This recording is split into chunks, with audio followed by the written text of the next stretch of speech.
உரையாற்ற இருப்பவர் சிறுவன் ஜாசிம். உரையாற்றுவது என்பது ஒரு எளிதான காரியம் இல்லைங்க. ரொம்ப இதாகும். இப்போ வந்து மயக்க பிடிச்சி கொண்டு எனக்கு படபடப்பு வந்துருச்சு ஒரு உதறவு. அதாவது பார்க்கும் பொழுது எளிதாக தெரியும், ஆனால் அது எளிதான காரியம் இல்லை என்பது எனது அனுபவம், ஒரு சிறிய அனுபவம். இருந்தாலும் தம்பி கடந்த 2 நிகழ்வுகளில் பார்த்திருக்கிறேன். மிகவும் அழகாக பேசுகின்றார். நாம் உச்சரிப்பும் பதட்டமின்றி பண்புடன் பேச பழக்கம் என்னை மிகவும் கவர்ந்தது. என்னென்றால் குழந்தை என்னால் இப்படித்தான் வளர்க்க வேண்டும் என்ற ஒரு ஆர்வம் என்னை கூட இடக்குள்ளில் தூண்ட ஆரம்பித்து விட்டது.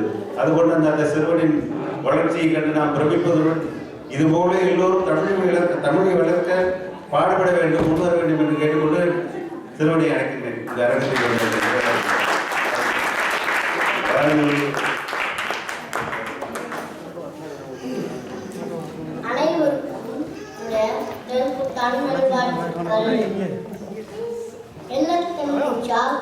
அந்த மேற்குமொழிகள் பொருள் சிவங்கும் அந்த பெயரை உரைத்தார். யோசனை கேதலாமோ என்ற பாரதியார் நம் தமிழ் மொழி வலிமையும் களமையும் இழந்து கொண்டு வருகிறது. இப்பொழுது தாய்மொழியாம் தமிழ் மொழியில் சிறப்புகளை பார்ப்போம். தமிழ் மொழி உலகில் முதல் மாதங்கள் தோற்றம் பெற்றார்களோ அப்பொழுது நம் தமிழ் மொழியும் தோற்றம் பெற்றது.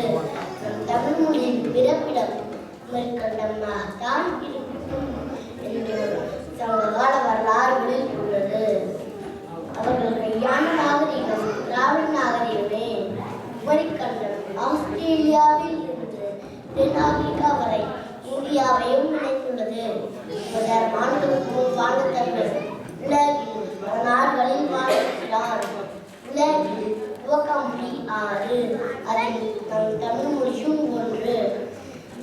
பள்ளிகளில் நம் கற்கும் அகர்வரிசை ஆத்திச்சூடி 1000 ஆண்டுகளுக்கு முன் இயற்றப்பட்டது.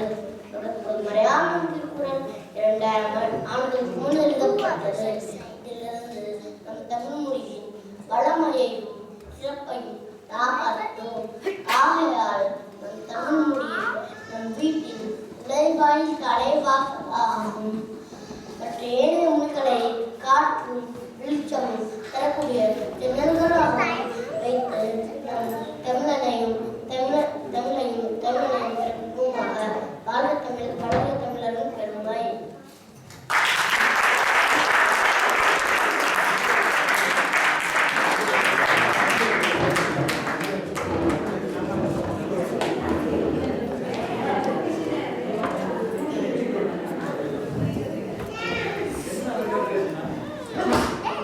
தம்பி ஜாசிம்